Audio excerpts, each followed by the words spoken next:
se lo hemos dicho. Ahora, esta frase es algo que nosotros escuchamos típicamente cuando alguien nos está contando algo, ¿verdad? ¿Es así? Ahora, nosotros tratamos de apurarle muchas veces, entonces esa persona, para reducir su historia, dice, tú sabes, bla, bla, bla, bla, y continúa, ¿no es cierto? O también puede ser que nosotros le apuremos a que cuente algo. Y entonces nos dice, sí, como tú sabías ya, bla, bla, bla, bla, bla, bla. Ahora, ese es algo como cuando se nos habla, por ejemplo, y nos dicen, fui a la iglesia el domingo pasado, y el pastor habló del arrepentimiento, y bla, bla, bla, bla, bla, bla. Y 3 personas nuevas aceptaron al Señor. ¿Le suena conocido? Sí. Porque esa persona no le quiere contar toda la predicación, entonces simplemente le dice, el pastor habló del arrepentimiento, bla, bla, bla, bla, bla, y ya está, 3 personas aceptaron a Cristo y con eso terminó su mensaje.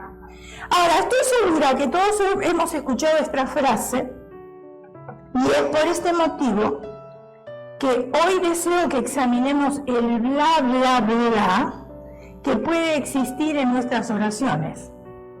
Ahora ya va cambiando la cosa.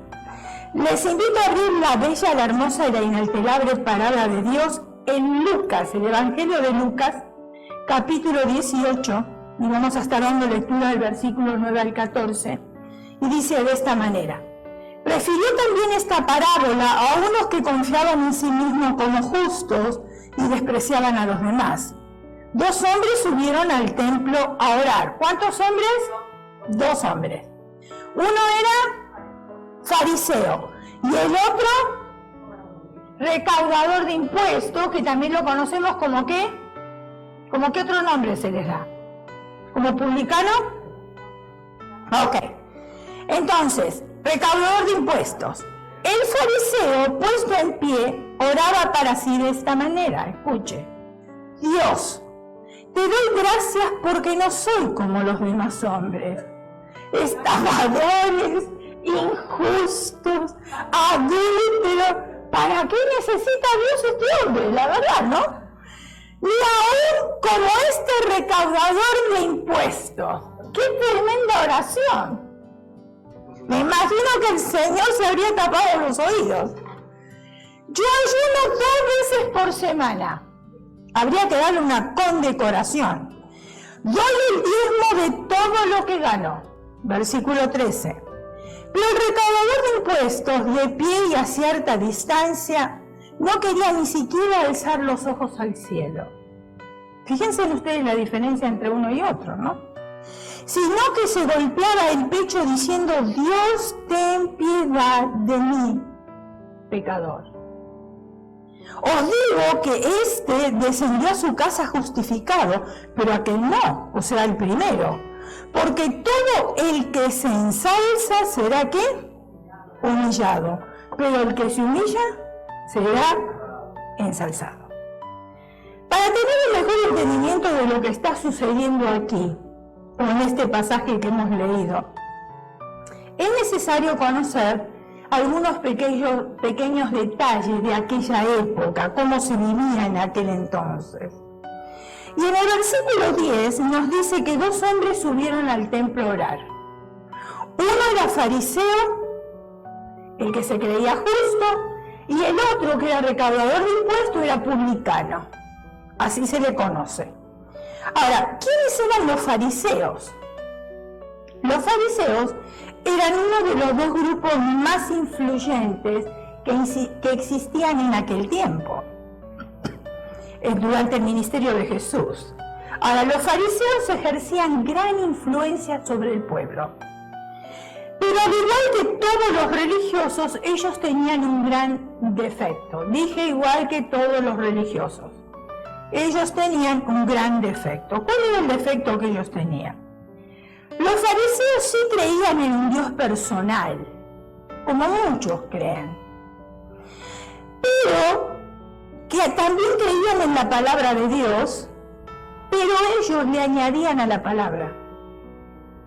Ahí está el problema, porque la Escritura nos dice que nosotros no podemos ni quitar ni añadir.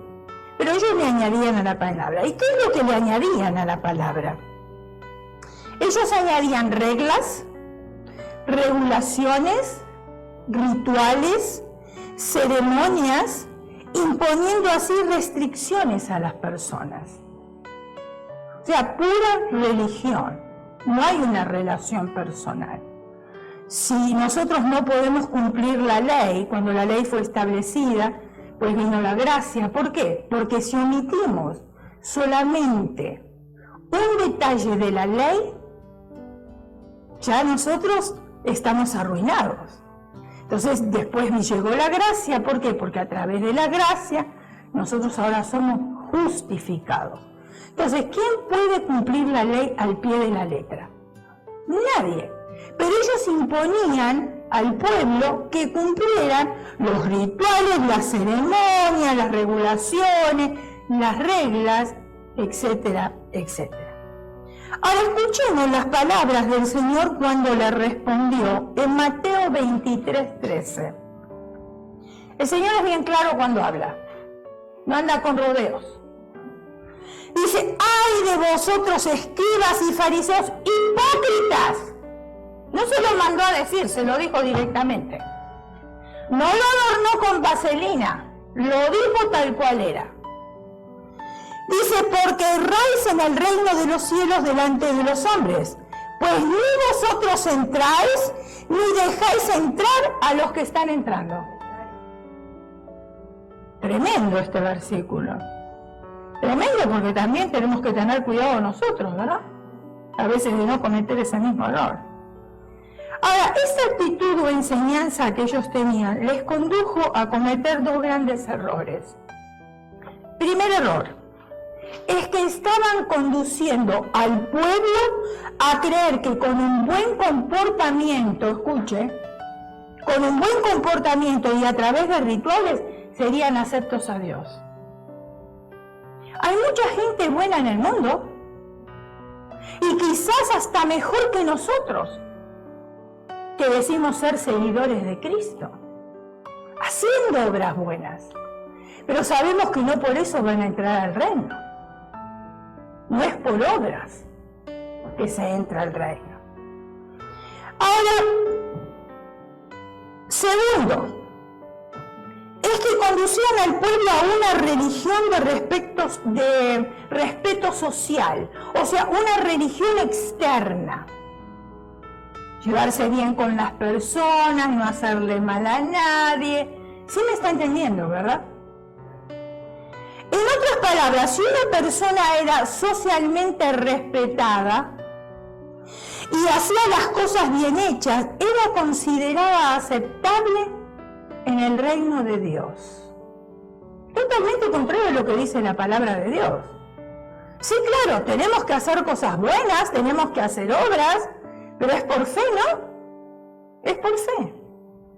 Pero la realidad del caso es que ellos eran unos hipócritas porque profesaban una cosa y practicaban otra. Y eso puede suceder con nosotros también, ¿o no? Decimos algo, pero practicamos otra cosa.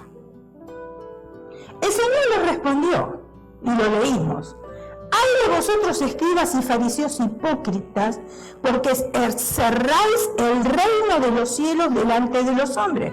O sea, están cerrando las puertas por la manera de ser. Pues ni vosotros entráis, porque no van a entrar, por más buenos que se crean, o justificados que se crean, pero tampoco dejan entrar a otro con sus enseñanzas. En estos dos pequeños detalles podemos confiadamente concluir que este grupo era totalmente religioso. Por ejemplo, hoy nos encontramos con, a ver, ¿cómo le puedo decir? ¿Sectas? ¿Que imponen cosas? Por ejemplo, nosotros leemos en la palabra de Dios que no podemos comer nada que contenga sangre. ¿Dice eso el Antiguo Testamento? Dice eso. Ahora, hay muchas iglesias que se abstienen de comer sangre porque lo leyeron en el Antiguo Testamento. Cuando vamos nosotros al Nuevo Testamento, y ahora estamos bajo la gracia. El Señor le dijo a Pedro cuando le mostró todos los lienzos y que había todo tipo de animales, y ustedes saben que Pedro era judío, pero judío, y le predicaba a los judíos también. Entonces le dice, Señor, ninguna de esas cosas yo comía porque esas son cosas inmundas. Y el Señor le contestó y le dijo bien claro, lo que yo santifiqué no lo llames inmundo. Entonces, ahora llegó el tiempo de la gracia. ¿Y nosotros podemos comer algo que contenga sangre o no? Sí, no hay ningún problema, porque no se basa en lo que yo no como la salvación de mi alma, sino se basa en la relación que yo tengo en mi interior con el Señor. Yo puedo dejar de comer cosas, pero eso no quiere decir que me va a llevar al cielo. Lo que a mí me va a llevar al cielo es vivir una vida acorde a la vida del Señor Jesucristo, a sus mandatos, a la obediencia. No es lo que yo me deje o no me deje de poner o de hacer lo que va a cambiar. Por supuesto que las personas piadosas ya sabemos cómo necesitamos vestirnos, pero tampoco nos van a decir que el cabello corto no me va a dejar entrar a mí al cielo. Entonces muchas veces se impone, y dentro de la misma iglesia de Jesucristo, se impone exactamente cosas que la palabra de Dios no las dice. Sin embargo, hay muchos líderes que quieren poner yugo sobre la congregación que ni ellos mismos pueden llevar.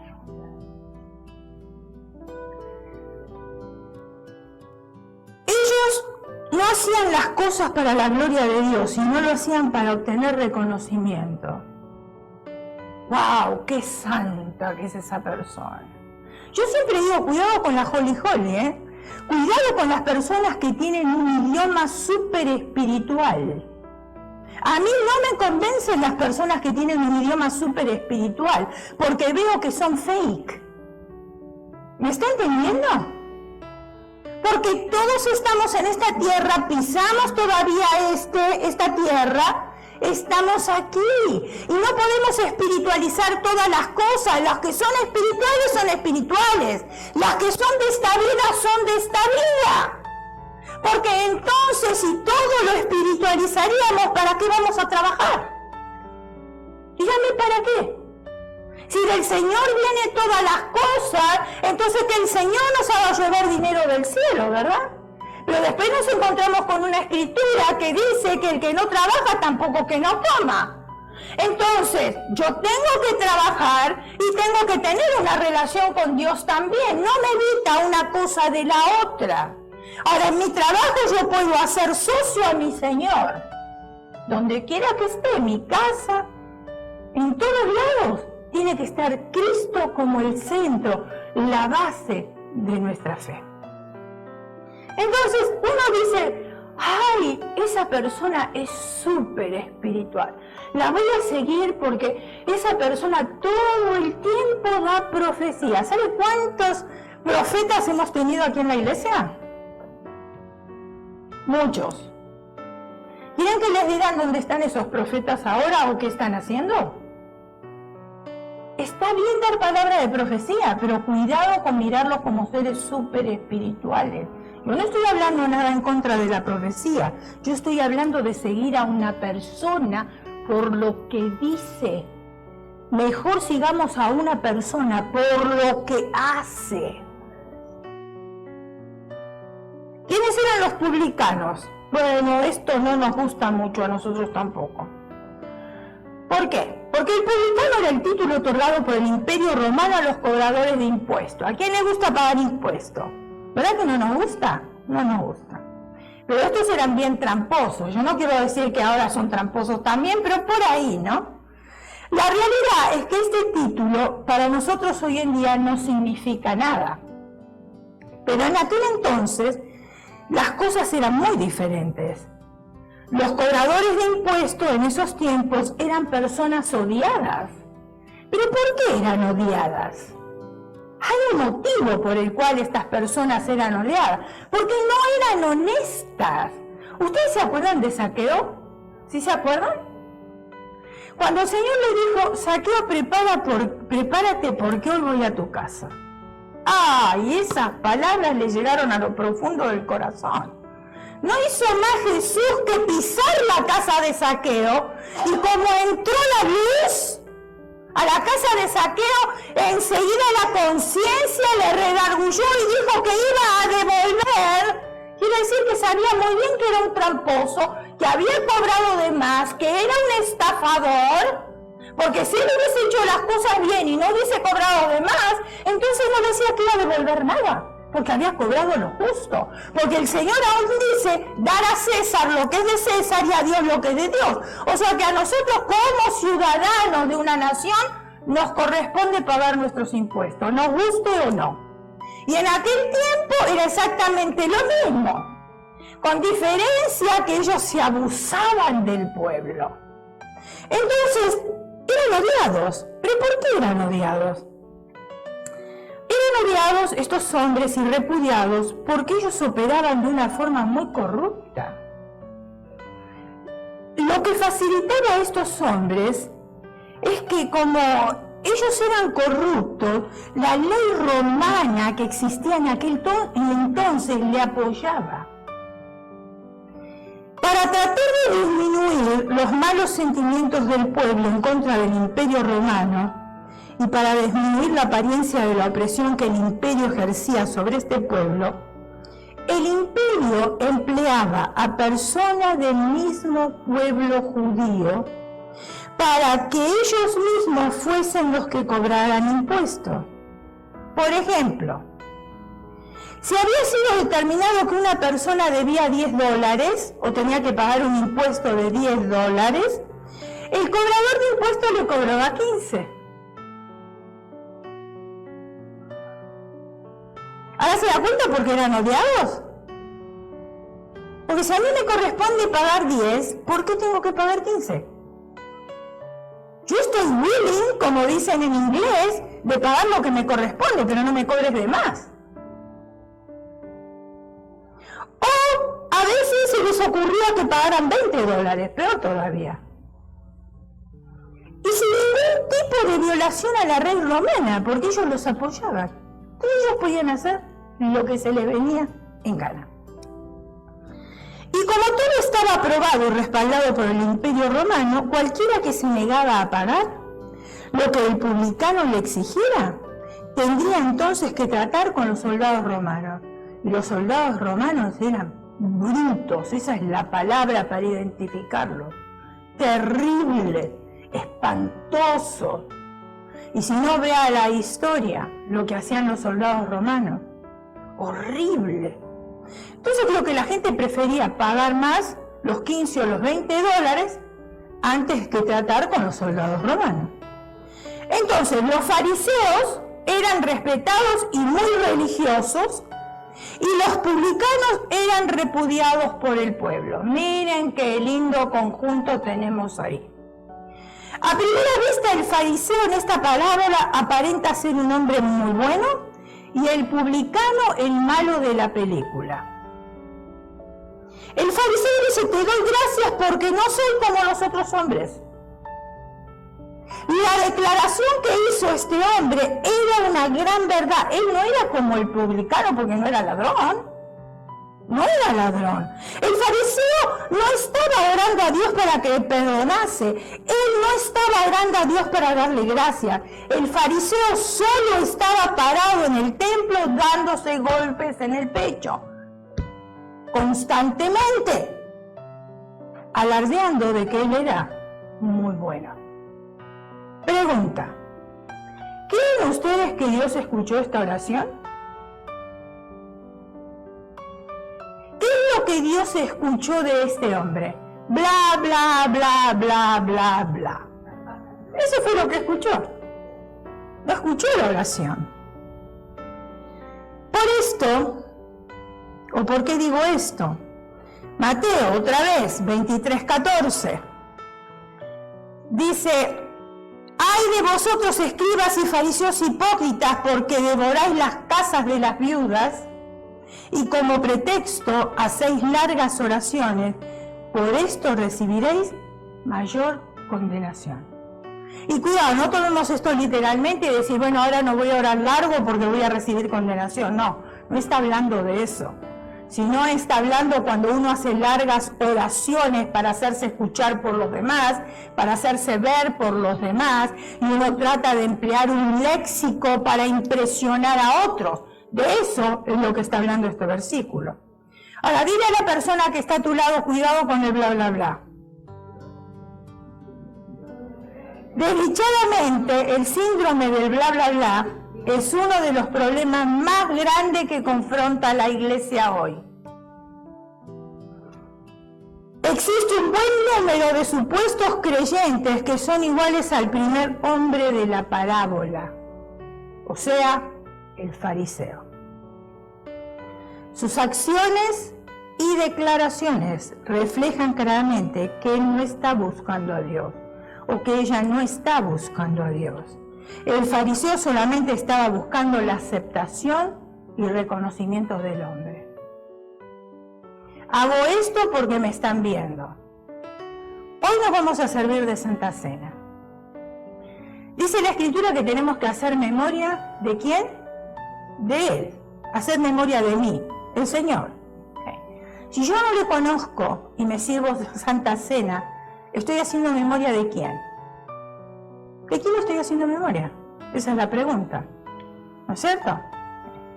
Entonces, ¿qué es lo que estoy tomando? Porque nosotros no podemos juzgar y decir, usted se sirve, usted no se sirve. Porque nosotros no conocemos el corazón de las personas. Así vengan visitas, tampoco les conocemos. Nosotros servimos. Porque la decisión es individual de cada uno, no es de nosotros juzgar. Ahora, si la persona no conoce a Cristo y se sirve de Santa Cena, ¿qué es lo que pasa? ¿Qué creen ustedes? ¿Que se va derecho al infierno? No. Simplemente está tomando jugo y un pedacito de pan. Y eso es todo, pero no pasó nada en su vida. Eso es todo. Pero cuando dice hacer memoria de mí, las responsabilidades son para aquellos que decimos ser hijos de Dios. Porque yo ahora no me voy a servir de Santa Cena para que usted me vea que yo me estoy sirviendo. Porque si usted me ve a mí que yo no me estoy sirviendo, lo primero que va a venir en su mente es ¿qué habrá hecho? ¿Con quién tendrá problema? ¿Por qué no se habrá servido? Y ahí usted en vez de tener conexión con el Señor, ¿me está entendiendo? Entonces muchas personas hacen cosas por el reconocimiento de otro o por hacerse ver de otro. Yo puedo estar aquí orando, hermano, ustedes me pueden ver a mí de rodilla aquí, pero usted cómo sabe si mi mente no está en otro lado. Usted me ve postrada nada más, pero el Señor de mi corazón. Entonces, que yo me postro, que yo ore parada, que yo ore sentada, da lo mismo, porque a Dios lo que le importa es la actitud del corazón. Y muchas veces nos postramos porque tenemos esa necesidad delante del Señor, y está bien también, pero yo no tengo que hacerlo para que usted me mire. Porque si a mí me ven en la rodilla y yo no me puedo arrodillar, y usted me ve a mí parada, a mí no me interesa lo que usted piensa de mí. ¿Me entiende? Porque usted no lo sabe, pero Dios sabe que yo no me puedo arrodillar. ¿Y usted cree que esa oración no llega delante del trono de la gracia? Claro que sí, porque no es la postración o la actitud de mi cuerpo, sino es la actitud de mi corazón. Entonces muchas veces hacemos cosas para ser vistos de otros. Atrás hay hermanos que por años están sirviendo con los niños. Y son hermanos que nunca se quejaron. Servicio tras servicio, ahí están. Y usted les pide que estén, y ahí están. Nunca se quejaron, nadie los ve. Y hasta los mismos padres ni siquiera le dicen gracias por haber cuidado a mis niños. Están ahí ocultas, pero están sirviendo a Dios. Y de Dios viene la recompensa, porque Dios sí ve. Dios sí ve. Ahora, a la mayoría les gusta el púlpito. A la mayoría les gusta donde pueden ser vistos. Pero los trabajos que no se ven, como la cocina, la limpieza, no son vistos, pero Dios los reconoce. Y por eso nosotros los contamos como ministerio, porque es un ministerio. Es un ministerio dentro de la iglesia y son ministerios importantes. porque son funciones que se están cumpliendo. ¿Para qué? Para bendecir al pueblo y para ofrecer al pueblo las necesidades. El fariseo estaba actuando debidamente. La palabra nos dice que él estaba puesto de pie. Ahí está. Esa era la manera apropiada de aquel entonces, de estar de pie cuando se lee la Escritura, de estar de pie cuando se ora. Y bueno, hay iglesias que, por ejemplo, si usan el velo, se ponen el velo para orar, se ponen el velo para leer la Escritura y después cuando se sientan se quitan el velo. Sí, o para profetizar se ponen el velo. Y volvemos otra vez a lo mismo. Si yo no puedo estar de pie porque tengo un problema físico y estoy sentado, ¿usted no cree que Dios va a escuchar de todas maneras? Porque es la actitud del corazón. O sea que no, el hombre mira lo que está delante de sus ojos, dice la Escritura, pero Dios mira el corazón. El fariseo fue sincero, él no era como el otro, él no era un adúltero, no era un mentiroso, no era un ladrón, pero su oración no procedía de su corazón. Ese era el problema. Entonces, ¿de qué le servía no ser ladrón, no ser adúltero, no ser esto, no ser otro? Si de todas las maneras no tenía una actitud honesta de corazón delante de Dios. Sus palabras eran habladas, pero no a Dios, sino a sí mismo para ser oídas por otros. Son personas que en lo exterior aparentan ser fieles, hombres y mujeres de Dios, pero que nos impresionan con sus agradables personalidades, su aparente compasión y su disposición de ayudar. Personas que piensan que han hecho o están haciendo cosas buenas y que Dios los tiene que aceptar tal cual son. Personas que están convencidas que cuando finalmente se encuentren cara a cara con Dios, no serán condenados por lo buenos que son. Hay mucha gente buena en el mundo, muchísima, pero que necesita a Cristo. Personas que saben que han hecho mal, pero no lo suficiente como para ser excluidos del reino de Dios. El problema existe cuando nos dejamos guiar por nuestra propia opinión. Entonces la presencia de Dios no será encontrada en nuestras vidas. Con lo que yo creo, con lo que yo pienso que es correcto. Yo me tengo que guiar con lo que Dios cree y con lo que Dios piensa que es correcto. Yo como vaso no puedo decir al alfarero, ¿por qué haces tal cosa? O Señor, yo soy tan bueno que no merezco nada de lo que me está pasando. Difícil, ¿no? Especialmente cuando uno hace el bien, que uno sabe que no está haciendo el mal, y vienen pruebas y pruebas y pruebas, y usted dice, ¿pero por qué? Hay otras personas que están viviendo impiamente, que están viviendo en sus deleites, en sus pecados, y no tienen tantas pruebas como las tengo yo. Bueno, pero llegará un día donde todos vamos a ser juzgados. Y si yo tengo prueba, le tengo que dar gracias a Dios porque sus ojos están puestos sobre mí. Y Dios me está refinando, porque Él me quiere usar aún más todavía para la gloria y honra de su nombre. Para eso son las pruebas. ¿A quién le gustan las pruebas? A nadie. A nadie. Yo si tuviera que decirle a Dios, el Señor me debería escoger, ¿quieres pruebas o no quieres pruebas? Yo le decía, bueno, Señor, no quiero pruebas.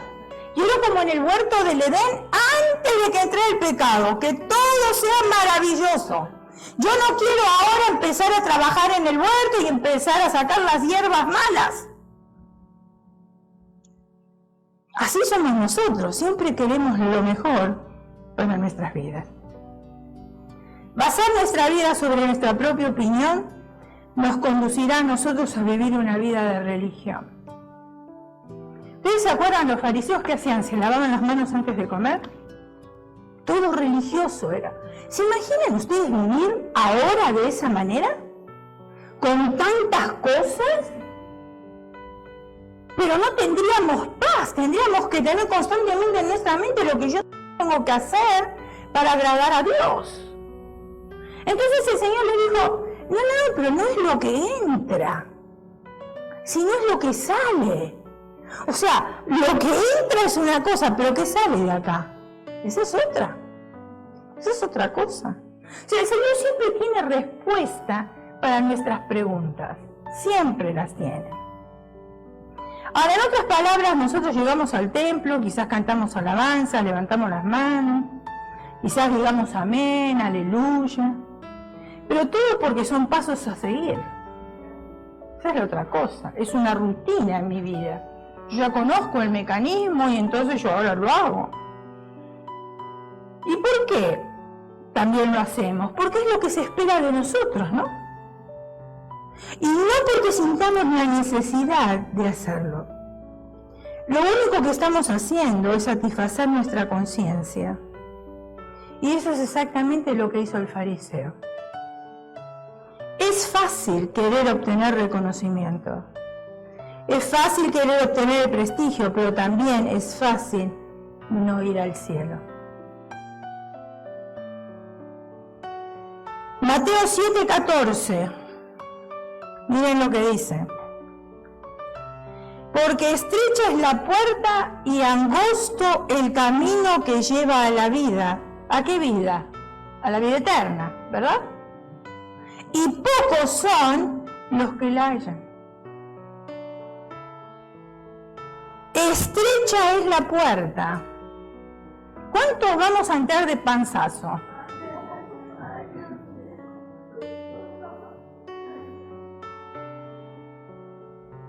Recuérdale a la persona que está a tu lado que la puerta es estrecha, porque a veces creo que nos olvidamos que la puerta es angostita, ¿verdad?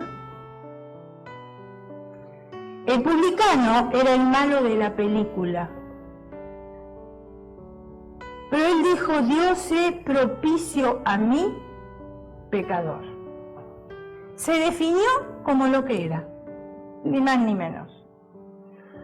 En esta pequeña confesión podemos ver un gran contraste entre el fariseo y el publicano. El publicano estaba avergonzado y apenado por sus pecados. Él se sentía sucio, por eso dijo, sé propicio a mí, pecador. El publicano sentía que no era digno de pararse ante Dios. Él ni siquiera levantaba la vista al cielo. No. Pero levantó algo mejor que la vista. El publicano levantó el corazón. Levantó el corazón y él sabía que no era digno del perdón de Dios. ¿Qué tan malo era este hombre? Él se consideraba como el peor pecador cuando este hombre se refiere a él diciendo, sé propicio a mí, pecador. Esas palabras vienen de la palabra del griego, a ver, si lo puedes pasar ahí está. Se escribe así en griego y se pronuncia hamartolas, cuya definición principal es dedicado al pecado. Cuando él dijo, sé propicio a mi pecador, lo que él estaba pronunciando era esta palabra, hamartolas, que la definición es dedicado al pecado. ¿Qué quiere decir dedicado al pecado? Que nosotros ya tenemos esa naturaleza pecaminosa dentro de nosotros, esa naturaleza pecadora dentro de nosotros. Él no estaba definiendo un pecado específico. Él estaba diciendo, yo soy pecador, yo reconozco que tengo esa naturaleza pecaminosa en mí. Por eso te estoy pidiendo perdón. El publicano no sentía como un simple pecador, sino que se veía como una persona que más había insultado a Dios y avergonzado de Dios y se veía como el menos merecedor de todos los hombres. Ese es un corazón contrito y humillado delante de la presencia de Dios. Porque a veces nuestras oraciones son, Señor, pero mira, ¿sabes qué? Tú has visto el sacrificio que yo he hecho en toda mi vida. Y ahora todavía tengo que sacrificarme más. ¿Tú no crees que merezco un poco de tranquilidad? ¿Usted no hizo esa oración? Yo sí.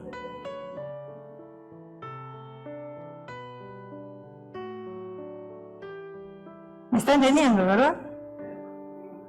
¿Cuál fue el resultado? El publicano obtuvo la salvación por la oración que él hizo. Él oró diciendo: Dios se propicia a mi pecador.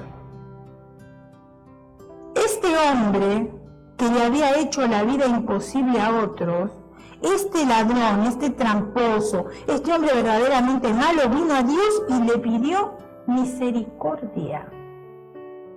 El pecador, cobrador de impuestos, se fue a su casa justificado. ¿Qué pasó entonces con el fariseo? Se fue a su casa todavía perdido en sus pecados. El fariseo estaba completamente convencido de que él era merecedor de la misericordia de Dios. La misericordia de Dios llega a las personas que menos se lo merecen, pero no llega a aquellos que piensan ser merecedores. A veces escuchamos decir, o aún nosotros mismos decimos: pero ¿cómo puede ser que Dios perdonó a esa persona? Pero si esta persona no merecía el perdón de Dios. A nuestro parecer, a nuestro entender. Pero aquellas personas que nosotros creemos que no son merecedoras, esas son las merecedoras de parte de Dios. Esta parábola es para revelarnos a Dios y ve con qué disposición e intención nosotros llegamos a Él en oración. El fariseo no cometía pecados grandes y escandalosos, pero la oración del fariseo no fue aceptada por Dios. ¿Por qué no? Porque él subió al templo a orar, pero estaba lleno de sí mismo y no de Dios. Fácil. La oración del publicano estaba completamente llena de humildad y arrepentimiento por sus pecados y de un deseo genuino de alcanzar a Dios. Él reconoció que era un pecador por su naturaleza y sus prácticas. Él reconoció que era culpable en todo sentido delante de Dios. No dependía nada más que de la misericordia de Dios. ¿Cuántos dependen de la misericordia de Dios? Dicen que por gracia, dice la Escritura, somos salvos. ¿Qué es la gracia? Es un favor inmerecido de parte de Dios. Yo no merezco la misericordia de Dios. Yo no merezco nada de parte de Dios. Pero a Él le plació por gracia, por ese regalo, por ese favor inmerecido, la misericordia sobre mi vida. Por eso dice que nuevas son sus misericordias cada mañana. Hasta el Señor tiene nuevas misericordias para nosotros. No son siempre las mismas. Fíjense qué lindo Dios nosotros tenemos. Todos los días sus misericordias son diferentes y gracias a Dios por eso. Tenemos que aprender que la gloria de Dios resiste al orgulloso.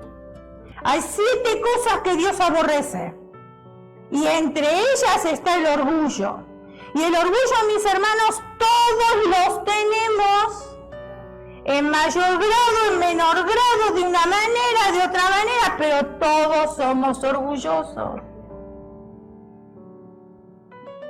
Imagínense ustedes el ángel que Dios formó, que era el ministro de alabanza en el cielo, y dice la Escritura que era hermoso, pero su orgullo,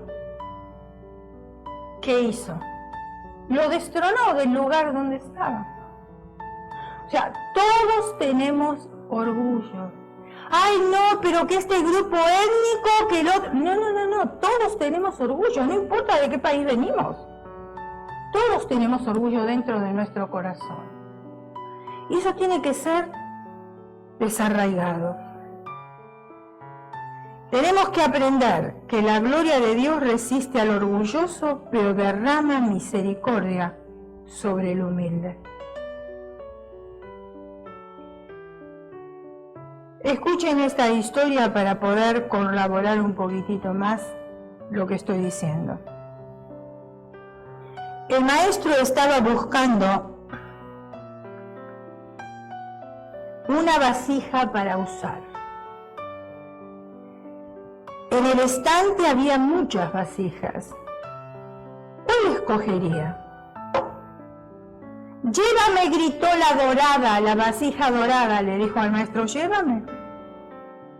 Soy brillante, tengo un valor y todo lo que hago lo hago bien.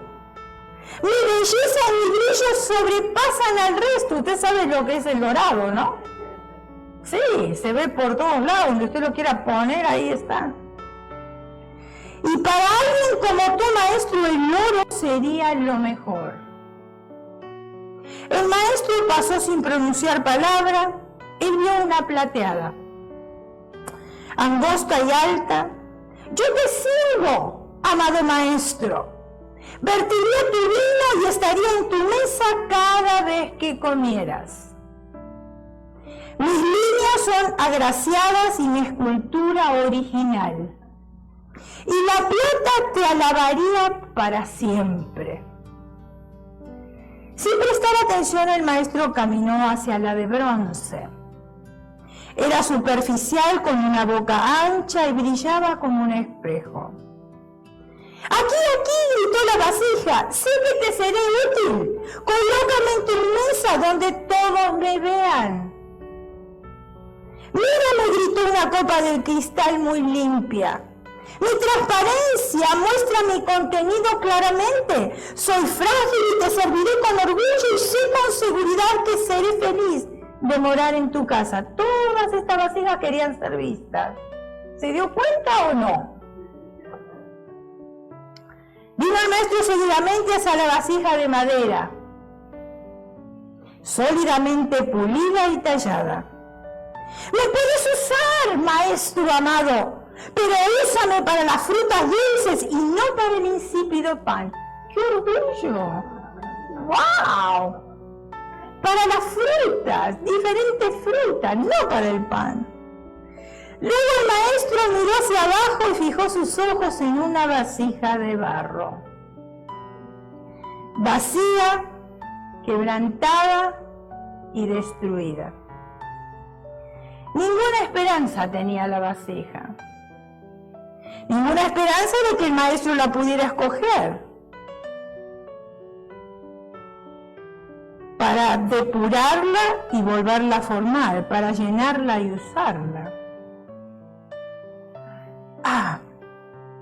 Esta es la vasija que he deseado encontrar.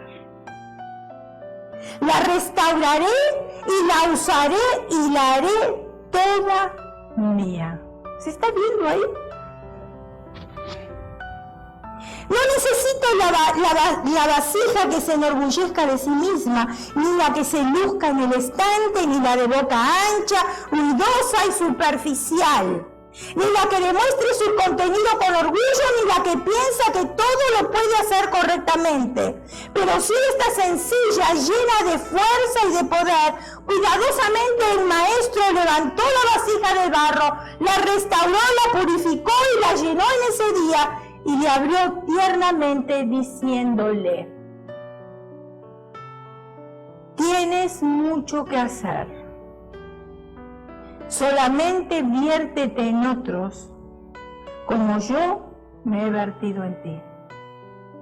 Y creo que ese es el mensaje que el Señor tiene para nosotros hoy. Como vasijas de barro que nosotros somos, el Señor nos restaura, nos limpia, nos forma, nos usa y sigue diciendo a través de los tiempos: viértete en otro de la manera que yo me he vertido en ti. Y cuando el Señor rompe esto que nosotros tenemos, que se llama orgullo, vanagloria, egoísmo, etcétera, etcétera, etcétera, y comienza el Señor a trabajar en nosotros, esa vasija de barro comienza a brillar mucho más que la de oro, mucho más que la de plata, mucho más que la de cristal y mucho más que la de madera. ¿Por qué? Porque fue hecha por las mismas manos del Maestro, del Dios Todopoderoso. Y Él invirtió todo lo que tenía en nosotros, dio toda su sangre, todo su amor y lo sigue dando todavía para todo aquel que quiera acercarse a Él.